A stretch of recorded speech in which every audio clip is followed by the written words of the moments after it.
થાકેલાઓને શબ્દથી આશ્વાસન. ભાઈ ભક્તસિંહ. ડિસેમ્બર 9. જે જીતે છે તેને એ સગડાનો વારસો મળશે. પ્રકટીકરણ 21 અને 7. પ્રકટીકરણનું પુસ્તક એક એવું પુસ્તક છે કે જે આપણે વારંવાર ઘૂંટણ પર વાંચવું જોઈએ, તો જ આ પુસ્તકમાંથી આપણને ખરો સંદેશો મળશે. તેનો મુખ્ય ઉદ્દેશ એ છે કે આપણે કઈ રીતે વિજયવંત જીવન જીવી શકીએ તે શીખવવાનું છે, જેથી નવી સૃષ્ટિની સઘળી વસ્તુનો વારસો પામવા આપણે લાયક બનીએ. દરેક વિશ્વાસી પ્રભુ ઈસુ ખ્રિસ્તમાં મહાન, ધનવાન, સ્વર્ગીય અને આત્મિક વારસા માટે તૈયાર કરવામાં આવી રહ્યો છે. અવિનાશી, નિર્મળ તથા કરમાઈ ન જનાર વતન જે આકાશમાં રાખી મૂકેલું છે. 1 પિત્તર 1 અને 4. શરૂઆતે આપણને મજબૂત, કાર્યકારી, જીવંત વિશ્વાસની જરૂર છે. જે જગતને જીત્યું છે તે આપણો વિશ્વાસ છે. આપણામાં આવો મજબૂત, કાર્યકારી વિશ્વાસ મૂકવા માટે તેઓને ઘણા ઉપાયો કરવા પડે છે. તો આવા પરખાયેલા વિશ્વાસ માટે આપણે પારખ કરનાર અગ્નિમાંથી પસાર થવા રાજી હોવું જોઈએ. બની શકે આ દિવસોમાં પ્રભુ તમને શુદ્ધ કરનાર અગ્નિમાંથી પસાર કરી રહ્યા હોય એવું ન વિચારશો. દેવ તમને શિક્ષા કરી રહ્યા છે.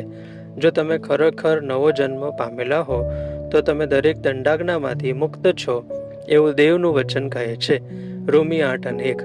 તમે એમ કહો, પ્રભુ, મારા કે મારા કુટુંબના કિસ્સામાં કે મારા દેશમાં આવું શા માટે બન્યું? પૃથ્વી પર જે ચાલી રહ્યું છે તે બધું જ આપણામાંનું કોઈ સમજી શકતું નથી. આપણા જીવનમાં કંઈ પણ અણધારી બાબત બની શકે છે. આપણા મિત્રો આપણને નિષ્ફળ નીવડે, આપણા માતા પિતા આપણને ભૂલી જાય, આપણી યોજનાઓ પડી ભાંગે, આપણું સ્વાસ્થ્ય બગડી જાય, થોડો સમય આપણને એકલું લાગે, જ્યારે કોઈ પણ આપણને સહાનુભૂતિ દર્શાવનાર પણ ન હોય, આપણી સેવા દ્વારા જેઓને આશીર્વાદ મળ્યો હોય તે પણ ફરી જાય. આવી બાબતો આપણને નિરાશ કરવા બની શકે છે. આવા સમયે પ્રભુ ઈસુ ખ્રિસ્તના મહિમાની એક નવી ઝલક આપણા વ્યક્તિગત જીવન, કૌટુંબિક જીવન અને માંડળિક જીવન માટે જરૂરી છે. પ્રભુ ઈસુ ખ્રિસ્તે પ્રેરિત યોહાનને પોતાની એક તાજી ઝલક આપી. તેની વૃદ્ધાવસ્થામાં તે જ તેનું જ્ઞાન બન્યા.